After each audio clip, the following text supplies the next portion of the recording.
खुलुमबाय बेयो बड'लेण्ड इंखं टेलिभिजन दिनै 31 आगस्ट 2025 रबिबारखालि सानसेनि बरादखौ नोंथांमोननि खाथियाव लाबोदों आं सदानन्द दैमारिया।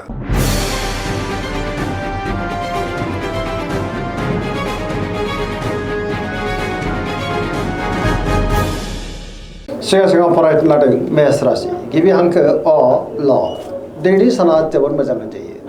बहानिफ्राय हरखाबै मोजां खौरांबो फैनो हागौ। गावनि गोसोनि साननायफोरखौ दिनै गुबुननो फोरमायनोबो हागोन। बहाबा दावबायनो एबा हान्थिनो खाबु मोननो हागौ आरो मोजाङैनो हान्थिनोबो हागोन। जेरावबो जाफुंसारगोन। गियाननि आंखाल जानाय नङा।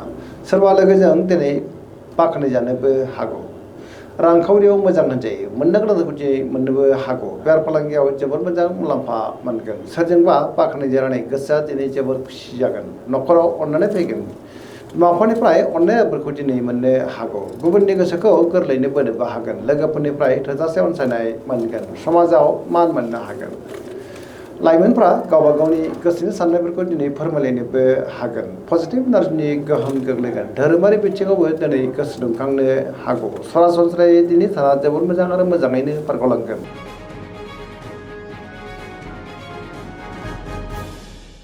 वृष राशि गिबि हांखो इ उ ब दिनैनि साना मोजां आरो गाज्रिनि गेजेरजोंनो बाबेनलांनो हागौ। गोसोआव दिनै गोनो गोथो साननायबो फैनो हागौ। गावनि गोसोनि साननायफोरखौ गुबुननो फोरमायनो गोब्राब जागोन।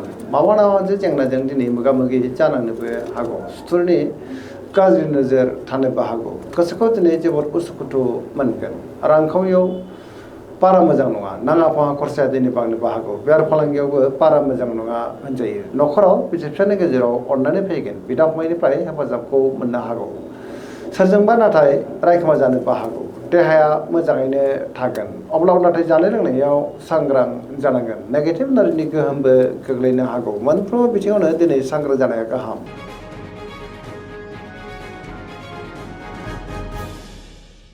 मिथुन राशि गिबि हांखो क स दिनैनि साना जोबोद मोजां। पजिटिभ इनार्जिनि गोहोम गोग्लैगोन।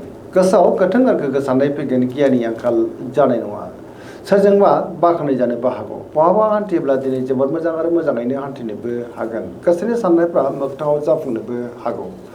रांखावरियाव मोजां होनजायो। मोननो गोनांखौ दिनै मोननोबो हागौ। बेफार फालांगियाव मोजां मुलाम्फा मोननोबो हागोन। गुबुनजों दिनै मोजां सोमोन्दो लाखिनो रोंगोन।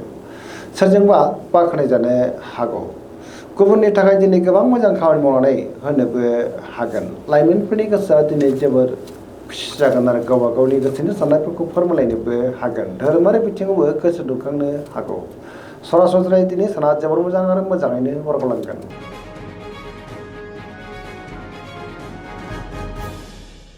कर्कट राशि गिबि हांखो ड ह दिनैनि साना जोबोद मोजां। गावनि गोसोनि साननायफोरखौ गुबुननो फोरमायनोबो हागोन। गोबां मोजां खाबु दिनै मोननोबो हागौ। सोरजोंबा बाख्नायजानोबो हागौ। फरायसाफोरा दिनै फरायनायाव गोसो दुंखांगोन आरो मोजां फिथाइ मोननोबो हागोन। गोसोनि साननायफ्रा दिनै मोगथाङाव जाफुंनोबो हागौ। पजिटिभ साननो रोंगोन। रांखावरियाव मोजां होनजायो। बेफार फालांगियावबो दिनै जोबोद मोजां मुलाम्फा मोननोबो हागोन। देहाया दिनै मोजाङैनो थागोन। जायखि खामानि मावा मानो दिनै मोनफ्रोमबो खामानिखौनो गोरलैयैनो मावफुंलांनो हागोन। समाजाव बयजोंबो मान होजागोन। फरायसाफ्रा दिनै फरायनायाव गोसो दुंखांगोन आरो मोजां फिथाइ मोननोबो हागोन। धोरोमारि बिथिङावबो दिनै गोसो दुंखांनो हागौ। लाइमोनफ्रा गावबा गावनि गोसोनि साननायफोरखौ दिनै फोरमायलायनो हानानै गोसोआव गोजोननाय फैगोन।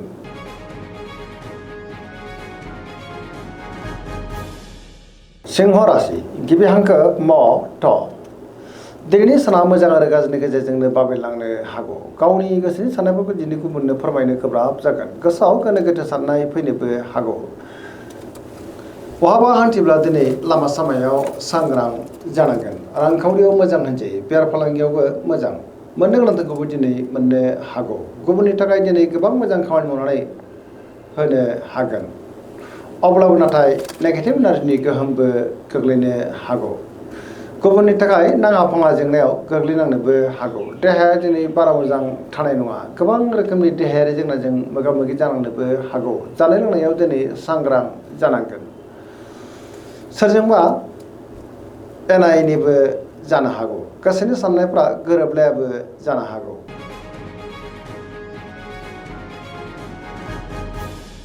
कन्या राशि गिबि हांखो प थ दिनैनि साना जोबोर मोजां। गोसोखौ दिनै जोबोर गोजोननाय मोनगोन समाजाव लोगो लेवा बांगोन गोथों आरो गोग्गो साननो रोंगोन गियाननि आंखाल जानाय नङा सोरबा गोजाम लोगोजों दिनै बहाबा लोगो मोनज्लायनाय गोसोआव गोजोननाय फैगोन रांखावरियाव मोजां होनजायो बेफार फालांगियावबो दिनै जोबोर मोजां मुलाम्फा मोनगोन देहाया मोजाङैनो थागोन फरायसाफ्रा दिनै फरायनायाव गोसो दुंखांगोन आरो मोजां फिथाइ मोनगोन सिगांनि बबेबा आद्रा खामानिया दिनै गोरलैयैनो मावफुंजानोबो हागौ पजिटिभ एनार्जिनि गोहोम गोग्लैगोन लाइमोनफोरनि गोसोआ दिनै जोबोर खुसि जागोन आरो गावबा गावनि गोसोनि साननायखौ फोरमायलायनोबो हागोन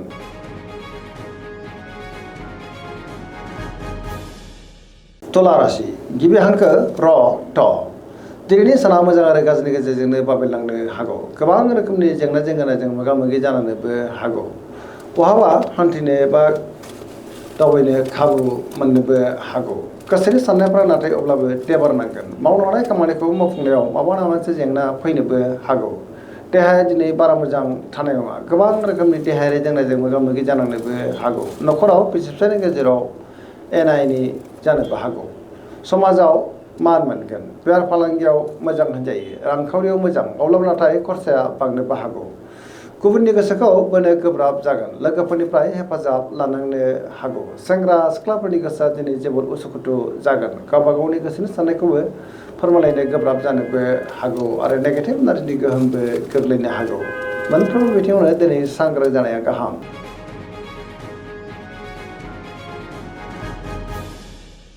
वृश्चिक राशि गिबि हांखो न स दिनैनि साना जोबोर मोजां बहाबा दावबायनो एबा हान्थिनो खाबु मोननो हागौ आरो मोजाङैनो हान्थिनोबो हागोन समाजाव लोगो लेवा बांगोन गोबां मोजां खाबु दिनै मोननोबो हागौ गोसोआव गोथों आरो गोग्गो साननाय फैगोन गियाननि आंखाल जानाय नङा मावनो हानाय खामानिखौ दिनै थि समावनो आरो गोरलैयैनो मावफुंनोबो हागोन गुबुननिफ्राय थोजासे हेफाजाब मोननोबो हागौ गोसोनि साननायफोरा दिनै मोगथाङाव जाफुंनोबो हागौ गोसोनि बोलोआ बांगोन समाजावबो मान मोननो हागोन न'खराव बिसि फिसायनि गेजेराव अननानै फैगोन रांखावरियाव मोजां अब्लाबो नाथाय खरसाया बांनोबो हागौ बेफार फालांगियाव मोजां होनजायो देहाया दिनै मोजाङैनो थागोन गुबुननिफ्राय थोजासे हेफाजाब मोननोबो हागौ फरायसाफ्रा दिनै फरायनायाव गोसो दुंखांगोन आरो मोजां फिथाइ मोनगोन लाइमोनफ्रा जोबोर खुसि जागोन आरो गावबा गावनि गोसोनि साननायफोरखौ दिनै फोरमायनोबो हागोन धोरोमारि बिथिङावबो गोसो दुंखांनो हागौ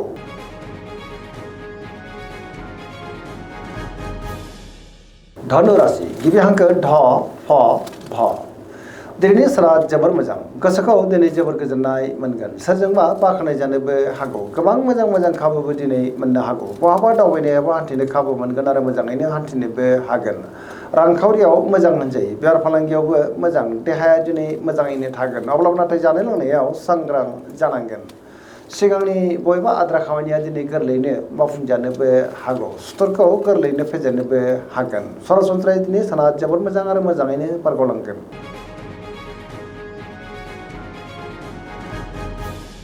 मकर राशि गिबि हांखो ख च दिनैनि साना मोजां आरो गाज्रिनि गेजेरजोंनो बाबेनलांनो हागौ गावनि गोसोनि साननायफोरखौ दिनै गुबुननो फोरमायनो गोब्राब जागोन माबा मोनसे जेंनाजों मोगा मोगि जानोबो हागौ रांखावरियाव बारा मोजां नङा नाङा फाङा खरसाया दिनै बांनोबो हागौ बेफार फालांगियावबो बारा मोजां नङा होनजायो मोननो गोनांखौ दिनै मोननो गोब्राब जानोबो हागौ सोरजोंबा थगायजानोबो हागौ गुबुननि थाखाय दिनै नाङा फाङा जेंनायाव गोग्लैनांनोबो हागौ मोनफ्रोमबो खामानियावनो मावफुंनायाव माबा मोनसे हेंथा फैनोबो हागौ गोदान खामानियाव दिनै आखाइ होजेननो हानाय नङा न'खराव बिदा फंबायनि हेफाजाबखौ मोननो हागोन बिमा बिफानि अननाय आबोरखौबो मोननो हागोन सेंग्रा सिख्लाफोरा दिनै गावबा गावनि गोसोनि साननायफोरखौ फोरमायलायनो हागोन फरायसाफोरा फरायनायाव गोसो दुंखांगोन सरासनस्रायै दिनै साना मोजां आरो गाज्रिनि गेजेरजोंनो बाबेनलांनोबो हागौ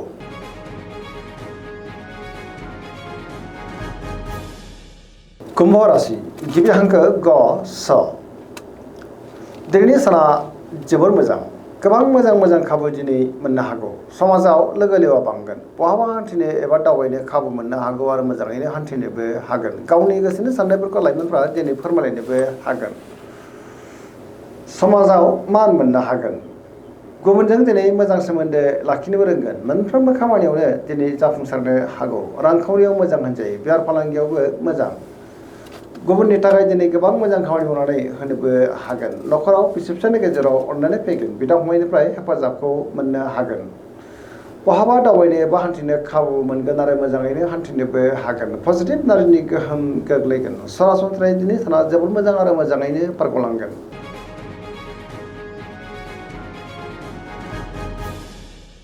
मीन राशि गिबि हांखो ड स दिनैनि साना जोबोर मोजां गावनि गोसोनि साननायफोरखौ दिनै लाइमोनफ्रा फोरमायलायनोबो हागोन पजिटिभ एनार्जिनि गोहोम गोग्लैगोन सोरबा गोजाम लोगोजों दिनै बहाबा हरखाबै लोगो मोनज्लायनोबो हागौ समाजाव लोगो लेवा बांगोन गोबां मुंदांखा सुबुंजों दिनै बहाबा लोगो मोनज्लायनोबो हागौ देहाया मोजाङैनो थागोन रांखावरियाव मोजां बेफार फालांगियावबो मोजां होनजायो न'खराव बिसि फिसायनि गेजेराव अननानै फैगोन सोरजोंबा बाख्नाय जानो हागौ लाइमोनफोरनि गोसोआ दिनै जोबोर खुसि जागोन आरो गावबा गावनि गोसोनि साननायफोरखौ दिनै फोरमायलायनोबो हागोन पजिटिभ एनार्जिनि गोहोम गोग्लैगोन सरासनस्रायै दिनै साना जोबोर मोजां आरो मोजाङैनो बारग'लांगोन दिनैनि राशि फरायनाय एसेनोसै जोबनायाव बेखौनो खावलायो जाहाथे नोंथांमोना सानफ्रामबो जोंनि बे बड'लेण्ड इंखं टेलिभिजनखौ नायबाय थायो आरो साबस्क्राइब खालामो लोगोसे लाइक खालामो आरो शेयार खालामो एसेनोसै गोजोन्थों